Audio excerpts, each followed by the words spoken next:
Well, good evening, grade 12s. Okay, so Hala is asking me about this question, and yeah, you're gonna need my help on this assignment. I picked, on purpose, picked some really hard ones here. On a test, the test wouldn't be a bunch of questions this hard. It's just so you get a little practice at doing the hard ones. For two reasons I do that. One is you may get one like that on a test. Two, in university, they typically give you harder ones like this. And remember, what you're here for is to get ready for that. So what I'm doing is I made this assignment difficult on purpose. You should be asking for help. You should try them the best you can first, then ask for help. So let me do one with you, okay? And you'll see what I mean, okay? It's not too bad. I mean, we just got to use what I taught you about springs and also what we know about force and energy. All right, so if you read this question, it says a mass of 2 kilograms is gently lowered. And so this word gently lowered is actually really important, okay? So in other words, you're not going to drop it onto that spring, because if you drop it onto the spring, it'll bounce off, okay? It'll bounce up, okay? And it becomes an energy problem. So it's gently lowered, okay? And it's on a 25 degrees incline as shown, okay? It compresses the spring at the bottom by 12 centimeters, okay? So this is another important piece of information, and it's in equilibrium. Okay, gently lowered actually implies that it'll be in equilibrium. If you gently lower a mass on a spring, what it means is you're not letting gravity do the work. All right, so based on this first piece of information, we can find something out about the spring actually, okay? So I'm just gonna zoom in on this. I'm gonna draw a free body diagram of that object sitting there like that. Oh, that's terrible. Right. First, there's gravity. We know how to do inclined planes, right guys? Come on. Okay. All right. There's also a spring force that is pushing. Springs are different from ropes. They can push or pull. Okay. Now in this case, it's going to push. Okay. Now forget the second part of the question. We're just doing the first part for now. Here, A is 0. And the reason why is because of this word, I'll rainbow it, equilibrium. And also that it was gently lowered. So we're going to lower it so that the acceleration is 0. It's just sitting there. You get it? The spring is compressed, but it's just sitting there. All right, that's it. Now, the deal is it's frictionless, so we don't have to put in friction or anything like that. And again, we're going to use our component method. We know that this angle here is going to be our 25 degrees, right? Okay, that's awful again. Sorry. Let me see if I can fix this. All right. So this would be 25 degrees like that. That's our force of gravity. And we always do inclined planes, like this is our x-axis, this is our y-axis. And the off-axis vector is gravity. So we get a component like this. We get another component like that, okay?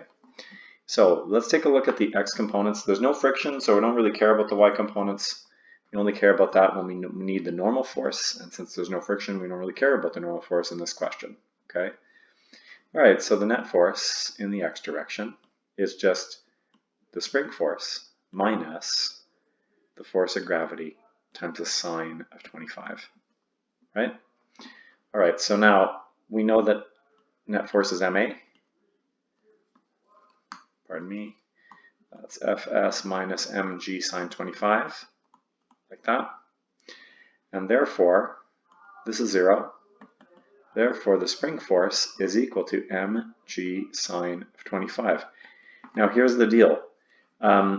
We already know from Hooke's law, so I'm writing it out like this, we know two things. We know the force equals kx.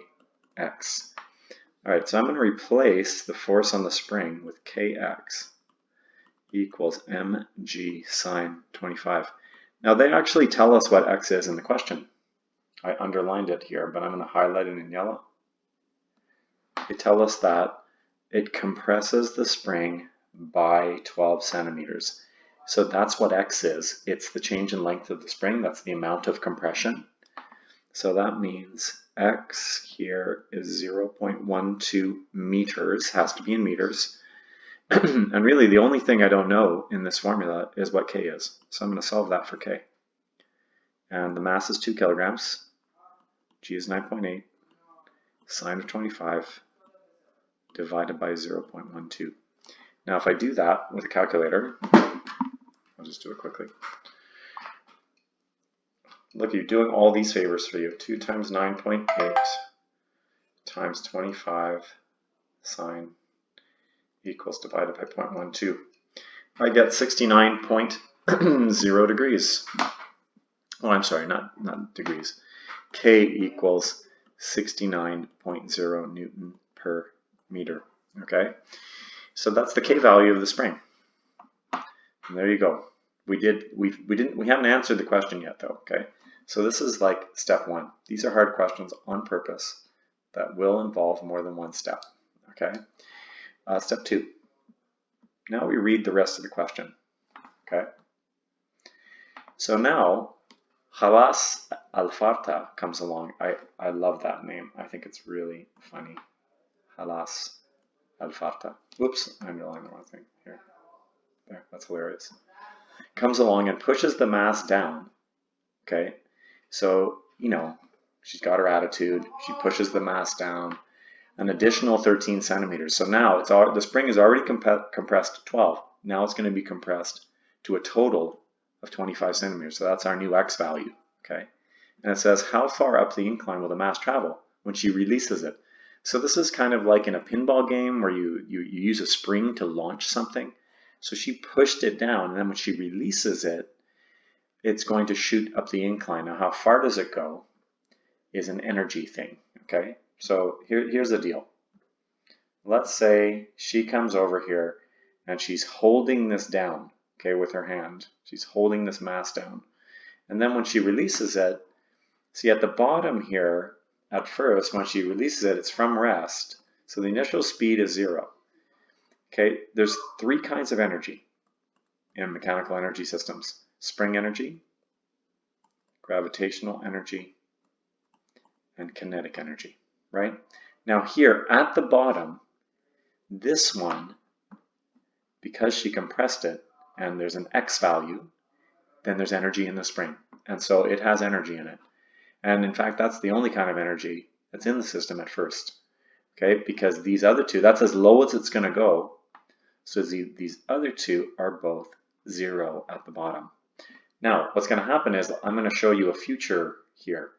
This thing is going to go up some distance here, okay? And now it has gained some height, okay?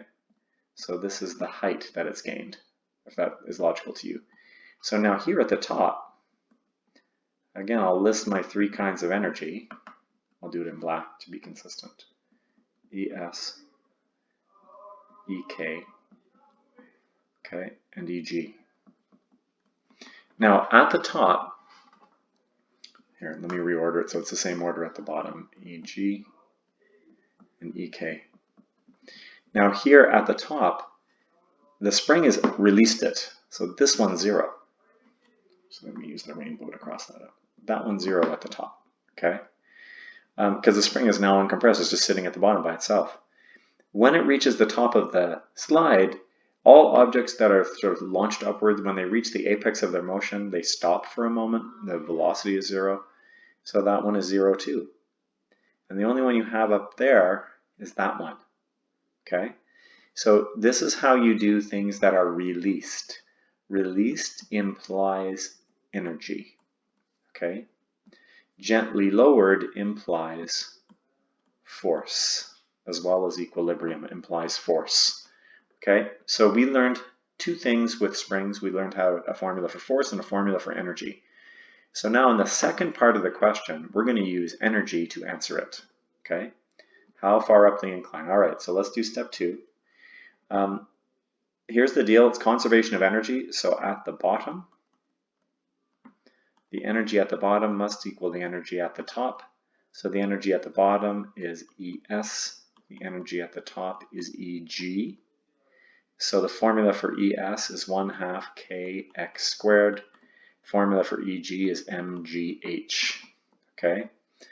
All right, so here we know x is 25 because it was squeezed 12 already and she pushed it another 13. So it's 25 centimeters.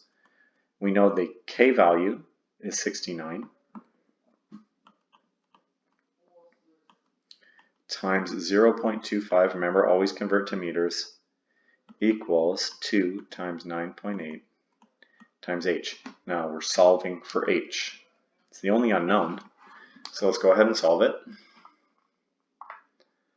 So I solve it, I get 0.5 times 69 times 0.25 squared equals, okay, now I'm going to divide that by 2, I'm going to divide that by 9.8.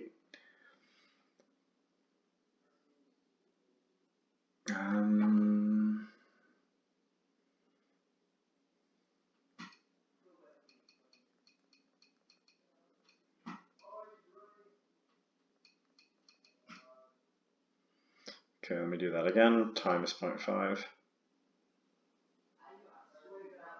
times 0.25 squared. Oh yeah, I've got it, never mind. Okay, so I get divided by 2, that's the mass, divided by 9.8, and I get 11 centimeters. So I get h here is 0.110 meters, and that is 11 centimeters. Now, if that seems strange, okay, don't worry, we're not quite done yet. That's the change in height, but really what the question's asking us for is how far up the incline it goes. So let me draw you a little picture here. We just figured out the change in height, but really what the question is asking you is how far that distance is. Let's call it d. We just figured out that h was 11 centimeters, and we know this angle is 25 degrees. So the question is, what's d? Well, the sine of 25, SOHCAHTOA, equals h over d. So solve it for d. d will equal h divided by the sine of 25. It's just working a little algebra there, right? Cross multiplication. So I get 11 divided by 25 sine. And that is 26.04 centimeters. Oops. And that, my friends, is your answer. So there you have it, 26.04 centimeters. I did that whole question for you, but I just wanted to give you a sense of how you do spring problems. Spring problems involve force and energy. Please do the textbook homework for the easy ones, the routine ones. Like I said, these are just some extra challenging questions just for practice. But do the textbook first. That's really important. You get a hang of it that way. Then look at this worksheet. Okay, I didn't put the answers on there just yet. I will, but I want you to try it first. Okay, so let's give it a shot. And well, now at least I've done one for you. And so yeah, enjoy that.